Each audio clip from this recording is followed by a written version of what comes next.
Hello dear, कैसे हैं आप लोग। आज एक बहुत ही इंटरेस्टिंग क्वेश्चन है मेरे पास। इस क्वेश्चन को अगर आप सही जगह पे सही समय पे करते हैं तो हो सकता है आप अपने जैसे बहुत सारे स्टूडेंट्स के और बहुत छोटे छोटे बच्चों के ज़िंदगी को आप बचा लें, ज़िंदगी ठीक कर ले, संवार दे।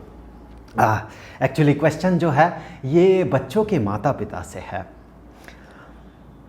शुरू करते हैं। तो नमस्कार महाशय महाशया, कैसे हैं आप लोग।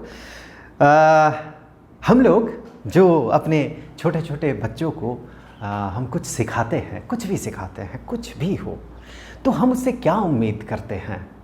हम उससे यही उम्मीद करते हैं ना कि वो उस चीज़ को सीख ले, आत्मसात कर ले और जीवन भर उस ज्ञान को अपने साथ रखे। यही तो उम्मीद करते हैं हम। अब देखिए, हम लोग अपने बच्चों के साथ क्या करते हैं। जब बच्चा बहुत छोटा होता है तो हम उसे नंबर के पीछे भगाते हैं। एक ज्ञानी का नंबर लाना और एक अज्ञानी का नंबर के पीछे भागना, इन दोनों में अंतर है। तो मैं उस अंतर को आपके दिमाग में मैं चाहता हूं कि आप रखें और फिर सोचें। हम लोग क्या करते हैं, बच्चों को कम उम्र में नंबर के पीछे भगाते हैं। नंबर ले आओ, नंबर ले आओ, नंबर ले आओ। स्कूल से आया तो ये वाला ट्यूशन जाओ, फिर वहाँ से आया तो फिर वो ट्यूशन जाओ। थोड़ा सा अगर फिज़िक्स में या केमिस्ट्री में कम नंबर आ जाता है, या चलिए बच्चों की बात करें तो मैथमेटिक्स में या साइंस में कम नंबर आ जाता है, तो आप कहते हैं एग्ज़ाम से पहले कि खेलने नहीं जाना है बेटा। एकदम नहीं है, नहीं, नंबर पिछले बार कम आया था, इस बार नंबर लाना है, खेलने भी मत जाओ। बच्चों के लिए सबसे इम्पॉर्टेंट होता है उसका खेल। वो जो खेलते कूदते जो सीखता है वो कहीं नहीं सीखता है वो।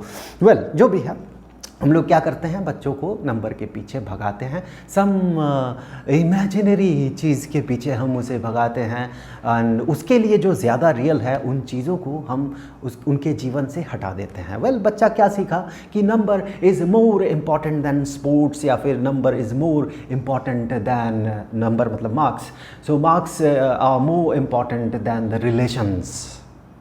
जो दोस्तों के साथ उसका रिलेशन है, माता पिता के साथ जो रिलेशन है, परिवार के बाकी सदस्यों के साथ जो रिलेशन है, उसको ये लगने लगता है बहुत जल्द, बहुत ही कम उम्र में ये डेवलप हो जाता है कि marks are the most important thing in the world.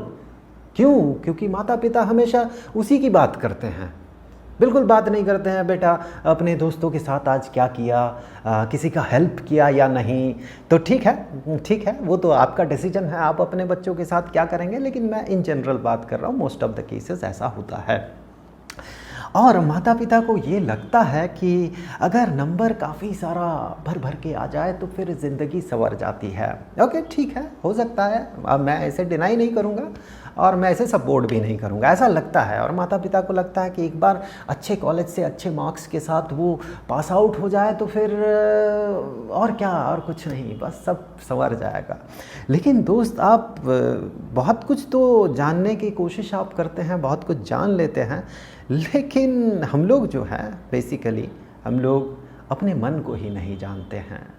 आज आपका जो मन अपने बच्चों को मार्क्स के पीछे भगा रहा है, परिस्थिति के परिवर्तन के साथ वो जो एक्सपेक्टेशन है मन के अंदर, वो एक्सपेक्टेशन अपना रूप बदल लेगा। कैसा रूप लेगा? फिर आप अपने बच्चों को दिखाएंगे कि पद के पीछे भागो, एक ऐसी नौकरी करो जिसमें खूब सारा पैसा हो। आपका बेटा आपसे कहेगा, पिताजी मैं तो ड्राइंग करना चाहता हूँ, पिताजी मैं तो फोटोग्राफर बनना चाहता हूँ, पिताजी मैं तो गाना गाना चाहता हूँ, पिताजी मैं तो क्रिकेट खेलना चाहता हूँ।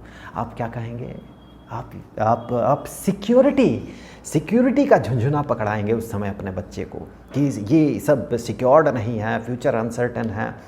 तो आप सिक्योरिटी का झुंझुना पकड़ाकर आप यही कहेंगे अपने बच्चों को कि नहीं, ये जॉब सेफ़ है, फलाना काम सेफ़ है, उसमें पैसा भी बहुत ज़्यादा है।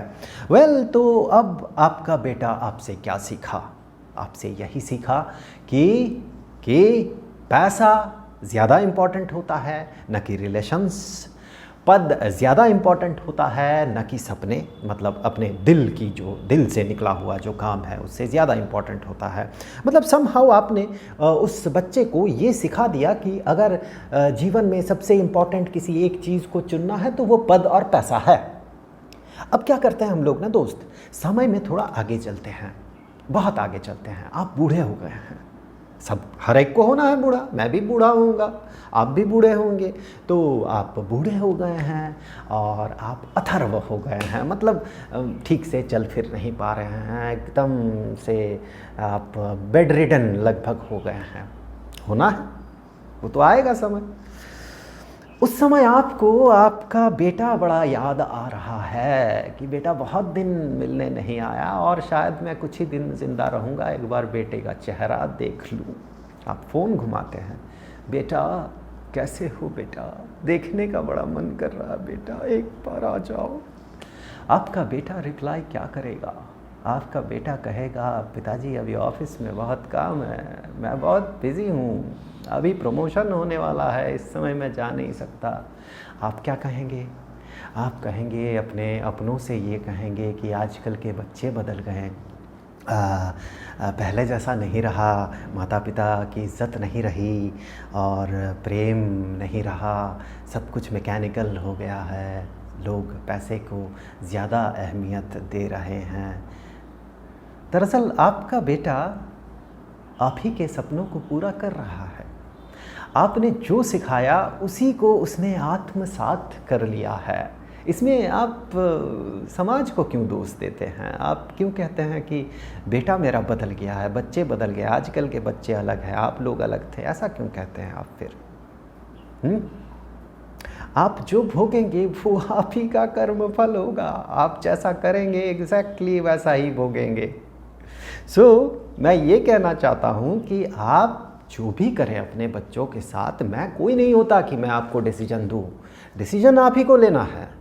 लेकिन एक डिसीजन का जो कंसेक्वेंस होता है, फिर आप डिसीजन भी अपने हिसाब से लेंगे, उस डिसीजन का कंसेक्वेंस भी जब आएगा तब आप उसको कोसेंगे, ये तो फिर अच्छा लॉजिक नहीं हुआ। इंसान एक लॉजिकल क्रिएचर है यार, इतना भी इमोशनल नहीं होना चाहिए कि बिल्कुल फंडामेंटल लॉजिक्स को ही आप अपने जीवन से दूर कर ले।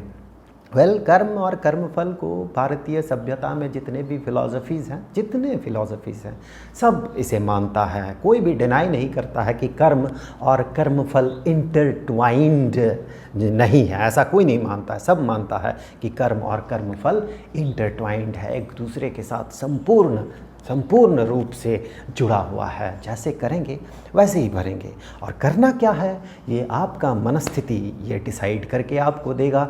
मैं कोई नहीं होता हूँ ये बताने वाला। सिर्फ कंसेक्वेंस जब आएगा तो उस समय आप समाज को न कोसे तो ज़्यादा बेहतर होगा। अभी से अगर आप ये इस दर्शन के साथ आगे बढ़ें कि मेरे इस डिसीजन का रिज़ल्ट ये होने वाला है, तो शायद आगे चल के बहुत सारे झंझटों से आप बच जाएँ और आपके बच्चे भी बहुत सारे झंझटों से बच जाएँ। तो बस इतना ही कहना था मुझे आप लोगों से। आई होप कि मैं जो एग्जैक्टली कहना चाहता था वो मैं आप तक पहुंचा पाया हूं। तो फिर अब आगे मैं अपने उन स्टूडेंट से बात करूंगा। तो आप लोग अभी डिसाइड कीजिए कि इस स्टेटमेंट में वैलिडिटी कितना है। और मैंने जो बच्चों के माँ बाप से कहा, क्या वो जो क्वेश्चन है उन तक पहुंचने से उनके जीवन में कोई चेंज आएगा या नहीं, उनके बच्चों के जीवन में कोई चेंज आएगा या नहीं, इसका डिसीजन भी आप ही ले। अगर आपको लगता है कि कुछ चेंज आ सकता है तो अगर, और साथ ही साथ अगर आप डरे ना, तो ऑब्वियसली आप इस स्टेटमेंट को ज़रूर उन तक पहुंचाएं। चाहे आप लिख कर पहुँचाएँ अपने सोशल मीडिया हैंडल में, या फिर आप इस स्टेटमेंट को यूज़ करते हुए कोई वीडियो बना दें, या फिर आप इस वीडियो को शेयर कर दें। आप एज ए विश आप इस स्टेटमेंट को अगर प्रोपगेट करना चाहते हैं तो ज़रूर प्रोपगेट कीजिए। जल्द मिलते हैं आगे किसी क्वेश्चन के साथ। हो सकता है वो क्वेश्चन जीवन से जुड़ा हुआ हो या फिर वो फिज़िक्स का क्वेश्चन हो, लेकिन जल्द मिलेंगे। Good bye.